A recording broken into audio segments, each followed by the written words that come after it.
Hello friends, இன்றைக்கி நம்ம சேனலில் பார்க்க போகிறது ரொம்பவே சூப்பரான டிஃப்ரெண்ட்டான ஒரு ரெசிபி தான். ப்ரோட்டீன் ரிச் அப்படின்னு சொல்லக்கூடிய கொண்டக்கடலையும் மஷ்ரூமையும் வச்சு தான் இந்த ரெசிபியை நம்ம செய்ய போகிறோம். வாங்க இதை எப்படி செய்யலான்றதை பார்க்கலாம். இது சப்பாத்தி, பூரி, கர்ட் ரைஸ் அந்த மாதிரி ரொம்ப சப்புன்னு இருக்கும் இல்லையா, அந்த டிஷ்ஷுக்கெல்லாம் செம்மையான காம்பினேஷனாக இருக்கும். நல்ல ஸ்பைசியாக இருக்கும். இது எப்படி செய்யலான்றதை இப்போ பார்க்கலாம். ஒரு குக்கரில் கொஞ்சமாக எண்ணெய் ஊற்றிருக்கேன்.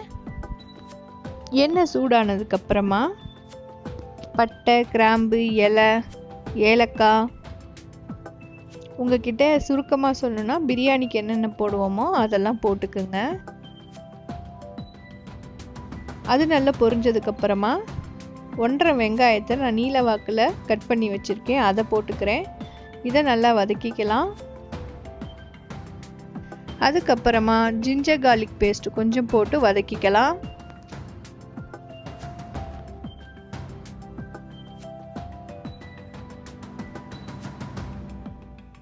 வெங்காயமும் ஜிஞ்சர் கார்லிக் பேஸ்ட்டும் நல்லா வதங்கினதுக்கப்புறமா மஞ்சத்தூள் கொஞ்சம்,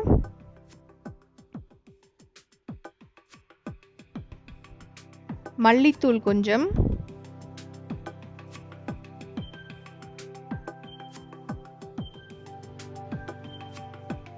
நான் நல்ல கலர் வரத்துக்காக காஷ்மீரி சில்லி பவுடர் போட்டிருக்கேன். எல்லாருக்குமே தெரியும் அது கலர் பார்க்க செமையாக இருக்கும்னு, அதனால தான் நான் இங்கே அதை யூஸ் பண்ணியிருக்கேன். நம்ம இதுக்கு தக்காளியெலாம் சேர்க்க போகிறது கிடையாது. அதுக்கு பதில் ஆம்ச்சூர் பவுடர் சேர்த்துக்கிறோம்.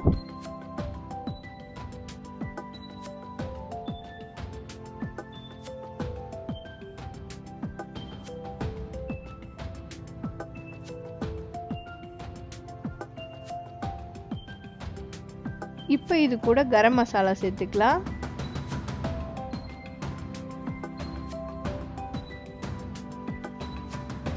பெருஞ்சீரகத்தூள், சோம்புன்னு சொல்லுவோம் இல்லையா, அந்த தூள்,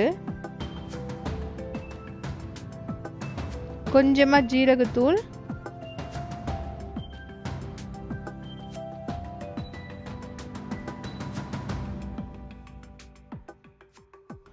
தேவையான அளவு உப்பு.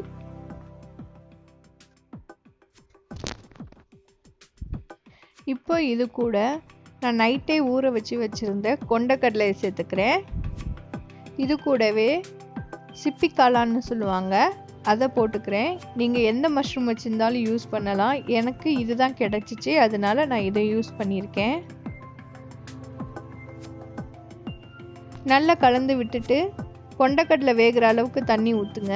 காளானில் ஏற்கனவே தண்ணி இருக்கும், அதனால கொஞ்சமாக தண்ணி ஊற்றினா போதும், நிறைய ஊற்றணும்னு அவசியம் இல்லை.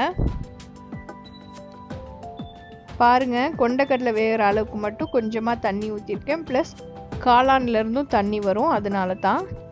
இப்போ இதை வேக வச்சிடலாம். 5 விசில் வச்சுருக்கேன். 5 விசிலுக்கு அப்புறமா அடுப்பை ஆஃப் பண்ணிவிட்டு ஸ்டீம் இறங்கினோன்னே ஓப்பன் பண்ணி பார்க்கலாம். பாருங்கள், நல்லா வெந்திருக்கு. திருப்பி இதை ஒரு 2 நிமிஷம் வேக வைக்கலாம். ஏன்னா அந்த பச்சை வாடைன்னு சொல்லுவோம் இல்லையா, அது போகிறதுக்காக. ரொம்ப நேரம்லாம் வேக வைக்கணும்னு அவசியம் இல்லை, ஜஸ்ட் வதக்கி விடுங்க. நீங்கள் திக்காக ஃபீல் பண்ணீங்க அப்படின்னா கொஞ்சமாக தண்ணி ஊற்றிக்கங்க. பாருங்கள், எனக்கு திக்காக இருக்குது, அதனால இப்போ நான் கொஞ்சமாக தண்ணி ஊற்றிக்கவும் போகிறேன். இதில் கொஞ்சமாக சுகர் சேர்த்துருக்கேன், ஜீனி.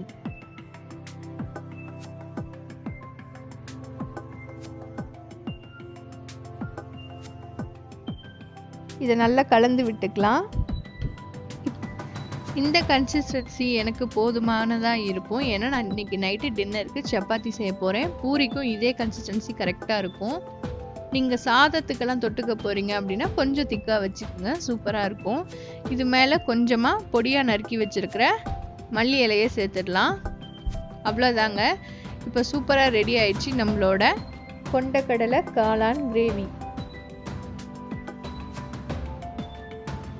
இந்த ரெசிபி உங்களுக்கு பிடிச்சிருந்தா லைக் பண்ணுங்கள், ஷேர் பண்ணுங்கள், கமெண்ட் மறக்காமல் சென்ட் பண்ணுங்கள்.